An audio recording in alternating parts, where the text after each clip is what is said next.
Hai Gorgeous, welcome to my place. Terima kasih sudah mengklik video ini. Nggak pakai lama, watch.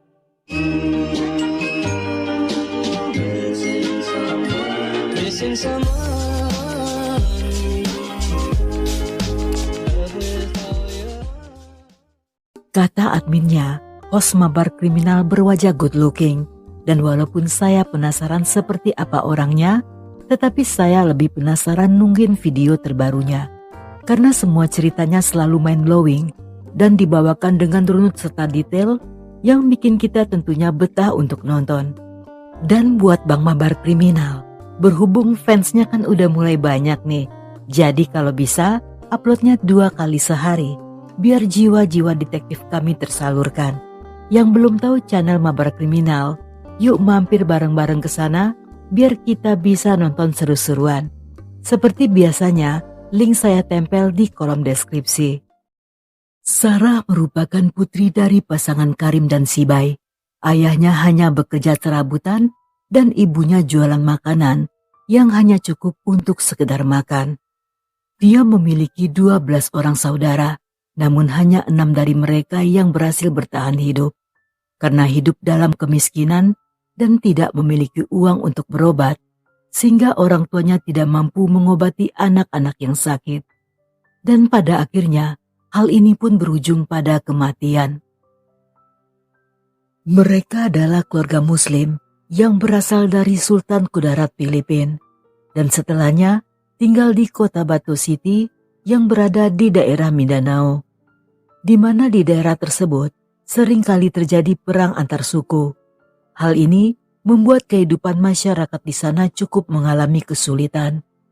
Namun yang lebih rumit lagi, keadaan di rumah Sarah sendiri juga tidak jauh berbeda. Rumah yang seharusnya menjadi tempat berlindung, justru menjadi medan pertengkaran di antara orang tuanya. Hal ini disebabkan oleh sang ayah yang suka bermabuk-mabukan, berselingkuh dan melakukan KDRT.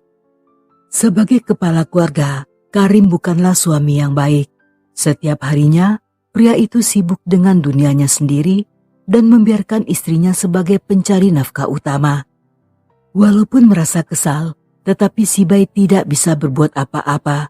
Bahkan mengadu pada orang tuanya, dia juga tidak berani karena Karim merupakan pilihan dia sendiri. Dan dengan pertengkaran yang sering kali terjadi, sehingga keluarga mereka menjadi bahan gibah bagi warga sekitar.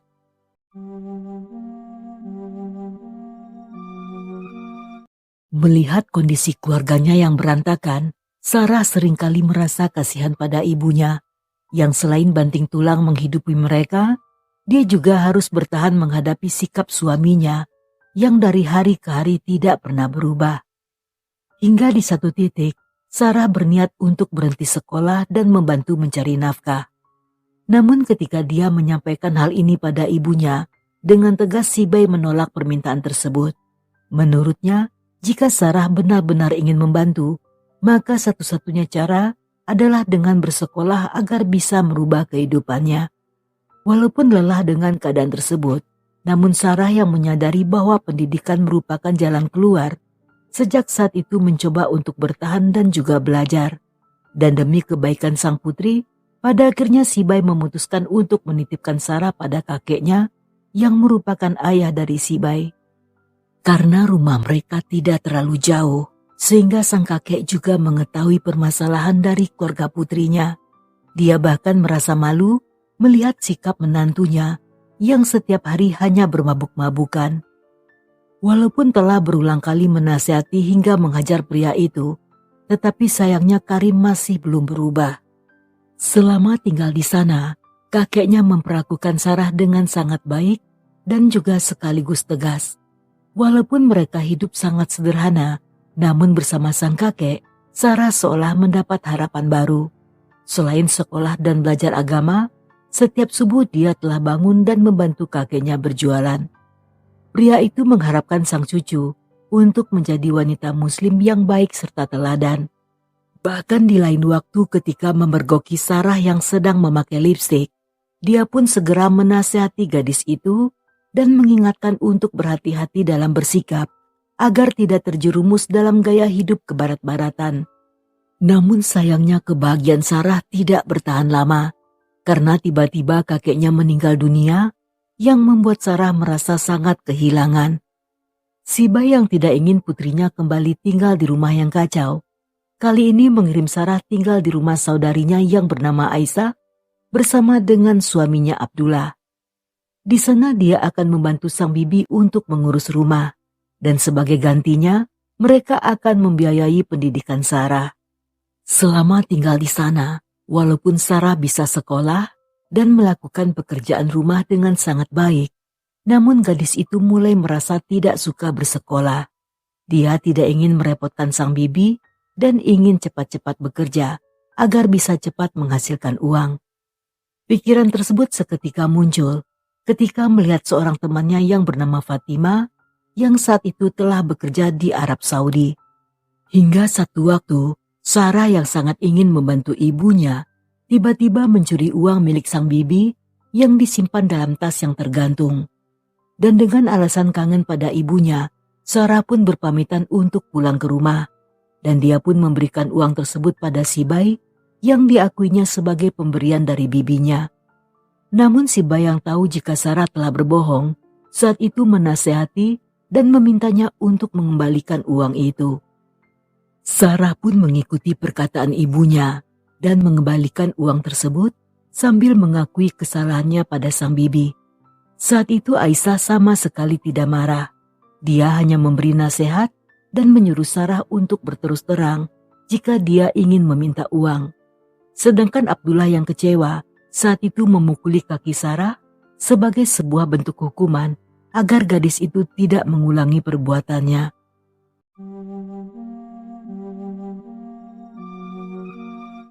Beberapa waktu kemudian, Sarah yang telah bertekad ingin bekerja saat itu bersama dengan seorang temannya mendatangi seorang agen tenaga kerja untuk mendaftar sebagai TKW, di mana tujuannya adalah negara-negara Teluk yang menjadi destinasi populer bagi banyak pekerja Filipina.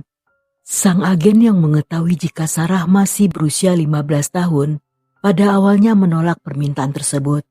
Namun Sarah memohon agar pria itu bisa membantunya. Karena merasa iba, sang agen pun mengatakan akan mempertimbangkannya. Namun terlebih dulu, dia ingin bertemu orang tua Sarah dan memastikan apakah mereka akan memberi izin. Ketika Sibai bertemu sang agen, wanita itu tentu saja menolak keinginan sang putri. Dia merasa khawatir karena selain masih di bawah umur, Sarah juga belum memiliki pengalaman. Tetapi Sarah yang keras kepala berkali-kali membujuk ibunya dengan mengatakan dia ingin membantu agar adik-adiknya bisa terus bersekolah. Dan dia juga mengatakan bahwa ada banyak gadis-gadis lainnya yang ikut memalsukan usia mereka agar bisa bekerja ke luar negeri. Melihat tekad sang putri yang tidak mau mundur, pada akhirnya kedua orang tuanya pun memberikan izin. Dan karena hal ini, demi kelancaran pengurusan dokumen, agensi pengalur TKW pun merubah usia Sarah menjadi 28 tahun. Selang beberapa hari setelahnya, Sarah menaiki kapal laut menuju Manila, yang di sana dia bergabung dengan sepupunya Simona, yang juga ikut bekerja dan juga berada di agensi yang sama. Dan setelahnya, bersama dengan belasan gadis-gadis lainnya, mereka pun dibawa ke bandara, yang saat pembagian paspor serta boarding pass, Sarah mengetahui bahwa ada beberapa gadis lainnya yang juga memalsukan umur. Saat itu mereka diwanti-wanti oleh pihak agensi agar berhati-hati saat ditanyai usia oleh majikan masing-masing. Setibanya di Abu Dhabi pada 30 Mei 1994, mereka pun berpisah dan diantar ke rumah majikan masing-masing. Sarah sendiri dikirim ke daerah Al-Ain di rumah seorang duda kaya bernama Balusi.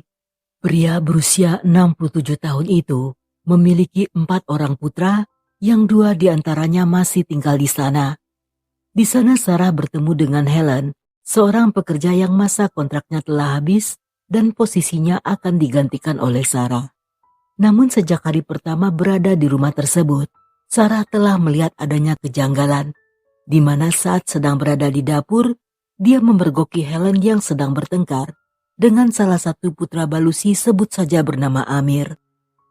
Dari pembicaraan keduanya, dengan cepat Sarah mengetahui bahwa mereka terlibat cinta terlarang. Helen yang memaki Amir sebagai pembohong saat itu menagih janji yang akan dinikahi. Tetapi Amir justru berdalih bahwa dia akan dibunuh jika ayahnya mengetahui hubungan mereka. Dan dia kembali meminta Helen untuk bersabar sambil menunggu berita selanjutnya. Helen yang sudah tidak percaya saat itu mulai meradang dan mengatakan jika Amir dan ayahnya 11-12. Keduanya adalah majikan gila yang sama-sama menyukai kerang rawanya. Hanya saja Balusi jauh lebih baik karena dia sangat royal dan sering memberinya uang, sedangkan Amir hanya bermodal Kenti doang. Sarah yang berdiri di luar ruangan tersebut seketika menyadari jika dia akan mengalami kejadian yang sama seperti Helen. Dan sebelum sempat beranjak dari sana, Helen tiba-tiba saja keluar dan mengatakan agar Sarah berhati-hati pada semua pria di rumah itu. Dalam masa-masa ini, Sarah berkenalan dengan para pekerja Filipin yang bernama Amy, Lucille, Melly, dan Ima yang semuanya tinggal di komplek tersebut. Bahkan majikan Amy dan Lucille memberikan waktu bagi pegawainya untuk bergaul dengan sesama pekerja. Selain itu dia juga memberikan kebebasan serta tempat bagi mereka untuk bersantai di rumahnya.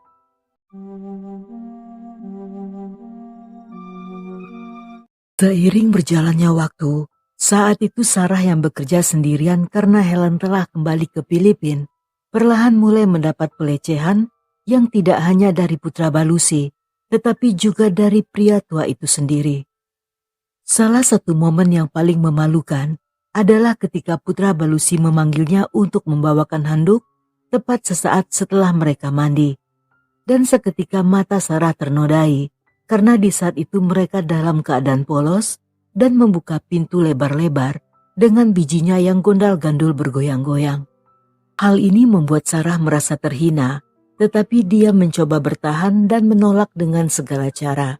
Bahkan Balusi yang sempat melihat Sarah menangis di dalam kamar dengan seenaknya masuk dan ikut mencari kesempatan. Dengan pura-pura bersikap baik, sambil memberi uang dia membujuk gadis itu untuk tidak menangis.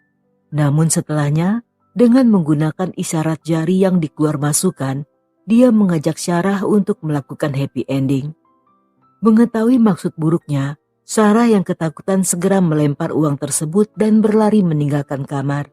Di lain waktu Balusi yang tidak menyerah, kembali membujuk dengan memberi gelang emas, yang lagi-lagi ditolak oleh Sarah hingga membuat pria itu kesal. Namun seolah tidak kapok, pria bertubuh tinggi itu berulang kali berusaha dengan menggunakan berbagai cara, sehingga Sarah yang ketakutan memutuskan pergi dari sana dan melapor pada agensi. Mengetahui hal ini, pihak agensi pun memanggil Balusi dan memberi peringatan untuk tidak melakukan perbuatan yang aneh-aneh. Tetapi pria itu justru mengelak dan berbalik menuduh Sarah sebagai gadis bodoh yang tidak tahu cara membersihkan rumah serta memasak. Dan setelah mengomel panjang pendek, pria itu pun pergi dari sana dan meninggalkan Sarah di kantor agensi. Sang petugas yang merasa iba saat itu berusaha mencarikan majikan pengganti. Namun ketika calon majikannya datang, Sarah justru menolak permintaan tersebut. Hal ini membuat sang petugas merasa kesal dan mengatakan jika Sarah terlalu pemilih sehingga dia pun kesulitan untuk mencarikan majikan baru. Mendengar hal ini, Sarah pun meminta maaf dan dia mengatakan jika hanya ingin pergi untuk bekerja di tempat sepupunya Simona.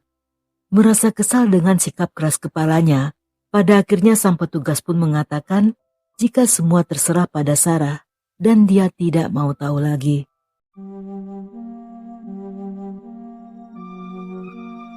Dengan bahagia, Sarah meninggalkan kantor tersebut dan menuju ke rumah majikan Simona. Tetapi setibanya di sana, saat Simona meminta izin agar membiarkan Sarah menumpang atau ikut kerja bersamanya, sang majikan justru menjadi sangat marah. Dia mengatakan bahwa tindakan tersebut melanggar undang-undang dan Sarah saat itu juga harus segera kembali ke rumah Balusi. Karena jika Simona nekat menampung gadis itu, maka mereka semua bisa dipenjara. Dan yang lebih parah lagi, semua pekerja migran asal Filipina akan terlibat masalah atau dideportasi. Mendengar hal ini, Sarah yang tidak punya pilihan lain, pada akhirnya memilih kembali ke rumah Balusi. Namun di malam harinya, Balusi yang masih kesal tiba-tiba masuk ke dalam kamar gadis itu. Dan sambil marah-marah, dia pun mulai menampar Sarah. Yang karena ketakutan, Sarah pun membalas menendang Balusi hingga pria itu tersungkur di atas kasur. Balusi yang semakin emosi kembali menampar Sarah. Namun di saat bersamaan, gadis itu berhasil lari dan keluar dari kamar. Ketika keributan tersebut terdengar oleh putra Balusi, dia pun berusaha untuk menenangkan ayahnya, yang kesempatan itu digunakan oleh Sarah untuk kabur dari sana. Pada malam itu, Sarah diberi tumpangan oleh Ami, yang seperti biasanya sedang nongki-nongki bersama Meli, Lucille, dan Ima. Mereka semua berjanji akan berbicara pada bos masing-masing agar bisa membantu mencarikan majikan baru untuk Sarah. Sarah pun berterima kasih dan berharap akan mendapatkan majikan yang baik seperti Ami. Namun saat terbangun tengah malam dan akan pergi kencing, tanpa sengaja dia melihat Ami dan majikannya yang sedang berdiri di lorong sambil bertukar nafas buatan. Pria yang terlihat alim itu tampak bagaikan musafir kehausan yang menyedot isi sumur bor. Dan seketika gadis itu pun tersadar bahwa apa yang didapatkan Ami selama ini bukanlah karena majikannya yang bersikap baik, melainkan karena ada pertukaran antara cumi asin dan ular kadut, sehingga sang majikan tentu saja memperlakukannya bagaikan seorang putri.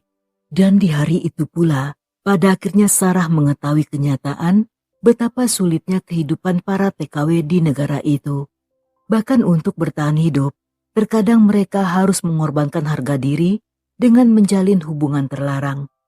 Keesokan paginya, majikan Ami meminta pada wanita itu untuk menyuruh Sarah kembali ke rumah Balusi. Dan jika Sarah menolak, mereka semua akan dideportasi. Karena takut akan berada dalam masalah yang lebih besar dan akan membawa dampak buruk pada pekerja lainnya, Sarah pun kembali ke rumah sang majikan. Setelah Sarah kembali ke rumah Balusi, walaupun dia tidak dipukuli, namun pria itu mulai bersikap kasar. Saat minta disiapkan makanan, dia akan berteriak seperti orang kesetanan dan memanggil Sarah dengan sebutan tolol. Sarah yang tidak berdaya saat itu hanya terdiam, tetapi karena takut terjadi sesuatu, dia pun memutuskan untuk menyimpan sajam dapur di bawah bantalnya.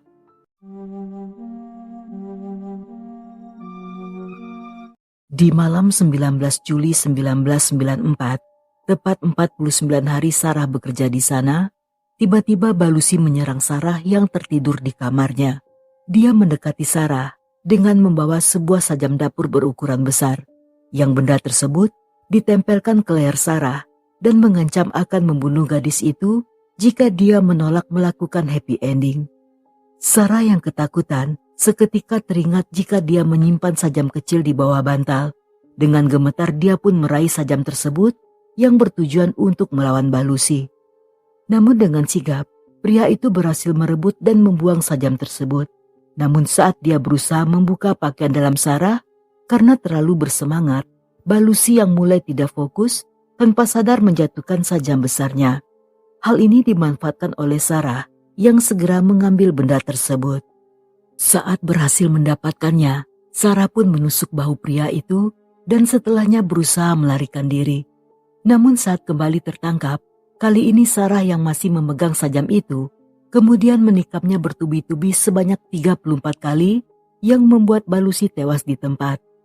Melihat sang majikan yang terkapar, dengan cepat Sarah segera mandi dan mencuci sajam tersebut untuk menghilangkan jejak. Dan setelahnya, dia pun berpura-pura tidak terjadi apa-apa. Keesokan paginya, ketika putra Balusi dan istrinya tiba dan menanyakan di mana ayahnya, dengan tenang Sarah mengatakan tidak tahu. Karena menduga jika ayahnya mungkin saja masih tidur, Balu pun berniat untuk melihat ke kamarnya. Namun di saat bersamaan, dia meminta tolong pada Sarah untuk membelikannya sebungkus rokok. Ketika Sarah kembali ke rumah, di saat itulah dia melihat beberapa mobil polisi yang telah terparkir di depan rumah Balusi. Dan dia pun menyadari jika Balu yang telah menemukan jasad ayahnya tentunya pria itu juga telah melapor. Dengan cemas Sarah masuk ke dalam rumah dan menyerahkan pesanan Balu.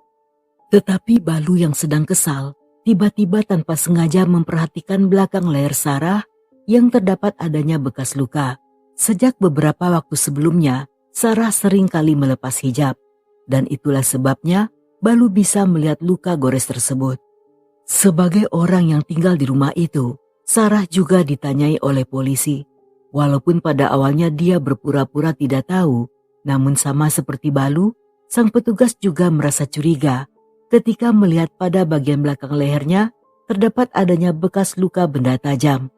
Karena tidak tahan didesak terus-terusan, pada akhirnya Sarah pun mengakui perbuatannya. Dia mengaku jika hanya mempertahankan diri karena Balusi akan memperkaosnya.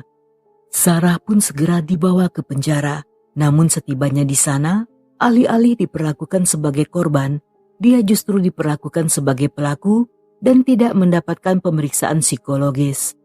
Berita tentang kasus ini dengan cepat menyebar ke kampung halamannya. Beberapa orang tetangga juga datang menemui orang tuanya untuk mengabari tentang hal ini. Akan tidak percaya, saat itu si bayi hanya bisa menangis. Dia merasa menyesal karena telah memberi izin pada sang putri. Wanita itu tampak sangat putus asa karena tidak tahu harus berbuat apa untuk membantu Sarah. Sedangkan Sarah sendiri selama berada dalam tahanan, keempat temannya secara bergantian datang di hari libur. Dan gadis itu sangat sedih ketika Ami mengatakan bahwa kontrak kerjanya telah selesai sehingga dia akan segera kembali ke Filipina. Dan itulah saat terakhir kalinya dia bisa menemui Sarah.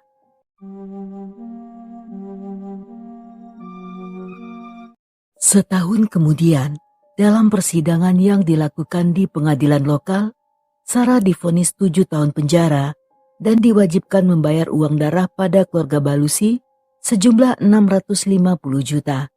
Namun di balik hukuman tersebut, pengadilan juga menyatakan jika gadis itu merupakan korban pelecehan, yang hal ini dibuktikan dengan adanya tanda-tanda kekerasan pada tubuh Sarah. Dan sebagai kompensasi atas penderitaannya, Sarah juga akan mendapat uang sebesar 430 juta. Putusan ini seketika memicu kemarahan dari keluarga Balusi, sehingga saat itu mereka menolak uang darah yang ditawarkan. Sedangkan jaksa juga mengajukan banding dan meminta hukuman mati bagi gadis itu. Hal ini tentunya menambah tekanan pada pengadilan. Sedangkan di sisi lain, pemerintah Filipina yang diwakilkan oleh duta besar bernama Roy saat itu segera bertindak dengan menyewa pengacara terbaik. Dalam persidangan ulang yang dilakukan di pengadilan pusat, Sarah divonis dengan hukuman mati. Hal ini diputuskan setelah melihat dari kejamnya tindakan Sarah dengan jumlah tikaman sebanyak 34 kali. Selain itu, berdasarkan hasil pemeriksaan medis yang kembali dilakukan, pengadilan menemukan perbedaan dengan hasil pemeriksaan sebelumnya, di mana tidak ditemukan adanya tanda-tanda kekerasan serta DNA pribadi milik Balusi, yang artinya Sarah belum sempat diperkaos. Dan pengadilan juga curiga jika gadis itu memiliki motif dalam tewasnya sang mantan majikan. Dengan adanya kasus ini, banyak negara yang mengkritik hasil sidang yang disebut-sebut sebagai simbol ketidakadilan yang dialami pekerja migran Filipina di negara-negara Teluk. Terutama karena hanya beberapa bulan sebelumnya juga telah terjadi kasus serupa pada pekerja Filipina yang bernama Delia dan Flor yang dihukum gantung di Singapura. Vonis tersebut juga memicu kecaman pada Presiden Fidel Ramos yang dianggap gagal melindungi warganya. Namun di tengah tekanan dan protes global, sang presiden yang dibantu duta besar Roy saat itu sedang berusaha keras untuk menyelamatkan Sarah. Salah satu usahanya adalah dengan menangkap agensi yang telah memalsukan usia Sarah. Dia juga mengirim kedua orang tua Sarah ke Abu Dhabi dengan tujuan agar bisa bertemu putri mereka.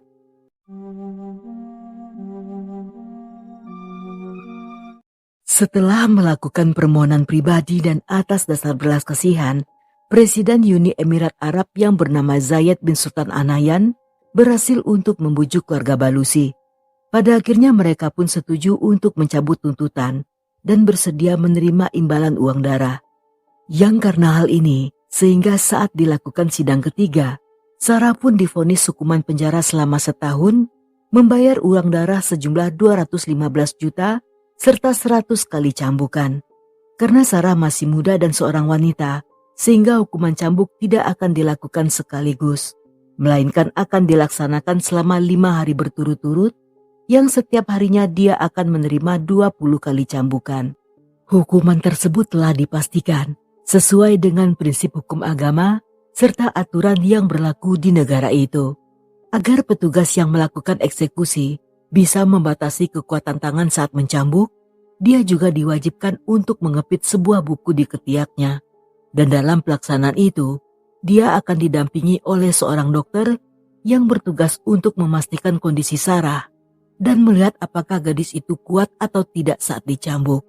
Dalam menjalani hukuman yang dimulai sejak 30 Januari hingga 5 Februari 96, di hari pertama Sarah tidak menunjukkan kelemahannya meskipun punggungnya terluka dan dia ditertawakan oleh anggota keluarga Balusi yang ikut hadir, namun gadis itu menolak untuk menangis. Dia menahan semua rasa sakit dengan keberanian yang luar biasa karena tidak ingin memberikan mereka kepuasan untuk melihatnya hancur. Dan Sarah sangat beruntung karena kurang dari setahun dia dibebaskan lebih cepat atas bantuan seorang pengusaha Filipin Cina yang bernama William yang membayarkan uang darah pada keluarga Balusi. Tepat pada Agustus 96, Sarah pun kembali ke Filipina. Yang setibanya di Manila, selain disambut dengan meriah, Sarah juga menerima cek senilai 269 juta dari sebuah organisasi kemanusiaan Prancis yang didirikan oleh istri seorang politisi. Dan pemerintah juga menyatakan akan membiayai semua pendidikan Sarah, yang dimana gadis itu mengaku ingin belajar hukum agar bisa membantu sesama warga Filipina.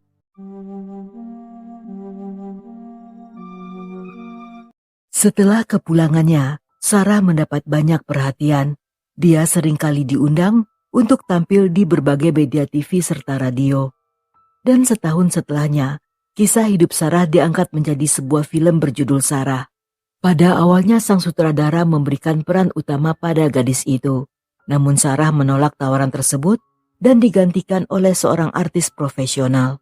Walaupun film ini selama beberapa bulan sempat mengalami penundaan penayangan karena pemerintah khawatir akan merusak hubungan bilateral dengan Uni Emirat Arab, namun pada akhirnya film tersebut sukses besar di box office. Dengan royalti yang diterimanya, Sarah menggunakan sebagian uang untuk dikirim pada keluarga dan setelahnya melanjutkan pendidikan. Dan dia pun berhasil mendapatkan ijazah melalui program homeschooling. Namun sayangnya, kehidupan Sarah setelah kembali ke Filipina tidaklah mudah. Ayahnya yang seorang pengangguran dengan kecanduan alkohol seringkali menjadi sumber masalah, sehingga masalah ekonomi keluarganya juga menyebar ke berbagai media. Tetapi sebagai seorang putri, dia selalu membela ayahnya dan berjanji akan mencarikan pekerjaan. Selain Sarah sendiri, abangnya yang bernama Ali juga berjanji akan membantu keuangan keluarga mereka.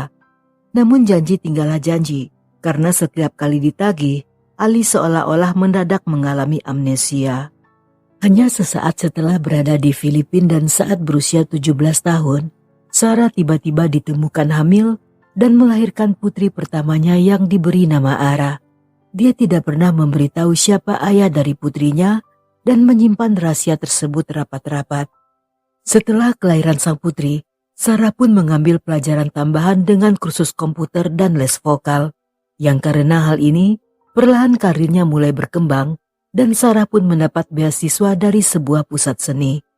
Pada 1999, dia pun tampil di pentas internasional hingga menarik perhatian dari Sony Music yang kemudian membuatkannya sebuah album, di mana lagu-lagunya terinspirasi berdasarkan pengalaman hidup Sarah.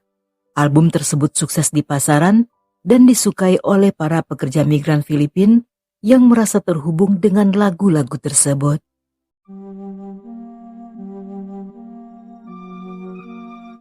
Setelah menjadi ibu tunggal selama 6 tahun, pada 2003 Sarah menikah dengan seorang penari latar bernama Russell, yang dalam pernikahan ini mereka pun memiliki 2 orang anak. Namun sayangnya hubungan tersebut tidak bertahan lama dan pada akhirnya mereka pun bercerai. Sebagai single mom dengan 3 orang anak, Sarah pun mengalami cobaan berat, di mana dia harus berjuang sebagai pencari nafkah utama, termasuk juga membiayai keluarganya di kampung halaman. Di tengah perjuangannya, Sarah yang merasa dirinya berada di titik terendah, seolah terlahir kembali ketika bertemu seorang penyanyi gereja bernama Dulce, yang kemudian mengenalkannya pada seorang pastor bernama Mary. Melalui bimbingan sang pastor, Sarah yang menemukan kedamaian pada akhirnya memilih untuk berpindah keyakinan. Hal ini pun menimbulkan konflik dalam keluarga besarnya. Sang ibu si bayi yang berpegang teguh pada keyakinannya menganggap tindakan Sarah merupakan sebuah pengkhianatan. Dan ketegangan ini semakin membuat perjuangan hidup Sarah semakin berat. Tidak lama setelahnya, Sarah yang ingin menata kehidupannya memutuskan pindah ke California, Amerika.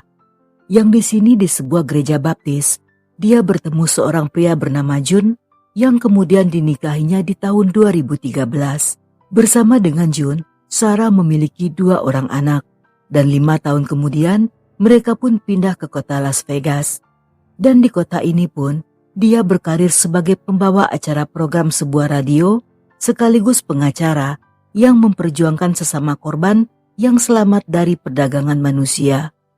20 tahun setelah kelahiran putri Sarah, seorang wartawan Filipina bernama Jul Munir mengungkapkan bahwa dia dan beberapa rekan wartawan senior lainnya mengetahui siapa sebenarnya ayah dari putra sulung Sarah. Pria itu adalah jurnalis senior yang bernama Arnold Clavio, yang pada masa itu bertugas untuk GMA7 Television. Dia berhasil mewawancarai Sarah dengan alasan melakukan wawancara eksklusif. Setelah wawancara tersebut, dia menawarkan Sarah untuk masuk menjadi bintang pendatang baru di kota Manila. Namun tak apa yang terjadi, pada akhirnya pria itu pun berhasil merayu Sarah. Sejak saat itu, hubungan keduanya menjadi romantis. Arnold berhasil menipu Sarah yang dulunya dikenal lugu dan memegang teguh kesuciannya, hingga pada akhirnya bersedia menyerahkan segalanya. Dan seperti yang biasa terjadi, pada akhirnya dia pun hamil. Namun ketika diberitahu tentang kehamilan tersebut, Arnold justru meminta Sarah untuk tidak pernah menyebut namanya. Hal ini tentu saja bukanlah hubungan biasa, karena Sarah masih berusia 17 tahun dan Arnold yang berusia 33 tahun merupakan pria yang telah beristri. Akibatnya Arnold yang dianggap pedofil saat itu dipecat dari stasiun TV tersebut. Selama 22 tahun, Jul Munir menyimpan rahasia ini. Dia tidak ingin membocorkan rahasia kehidupan cinta gadis itu, karena selain mereka sesama muslim dan berasal dari daerah yang sama, dia juga tidak ingin merusak nama daerah mereka. Namun tiba-tiba Sarah sendirilah yang membocorkan rahasia tersebut pada tahun 2020 saat sedang melakukan wawancara online. Dalam sebuah podcast yang berasal dari Las Vegas, dia mengaku bahwa Arnold adalah ayah kandung dari putrinya Ara. Ara sendiri saat ini telah berusia 21 tahun dan tinggal bersama sang ibu di Las Vegas.